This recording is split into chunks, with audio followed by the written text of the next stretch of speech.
Într-o seară cu Costică, eu cu o sticlă, el cu o sticlă, am udat cu mâna noastră florile de pe fereastră. În rest ce-o rămas în sticlă, i-am turnat și lui pisică.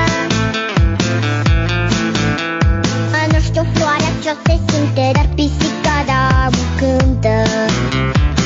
Și noi cântăm cu dânsea, hopa, țunia, țunia, hopa, toată lumea, lumea toată-i încântată de pisica talentată. Hopa, hai că-i bună, hopa, nu e o glumă, toți încată pe Costică să le mai aduc o sticlă.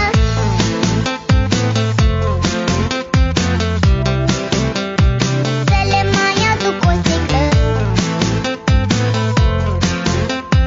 Toți încată pe Costică să le mai aduc o sticlă. Peștișorii să nu tacă, le-am turnat și lor o leacă. Numai rațele din cute mute au fost și-au rămas mute. Nu știu ce o să fie mâine, dar acum la toți e bine.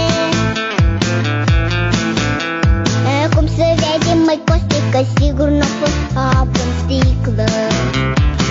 Dar ce-o fi fost acolo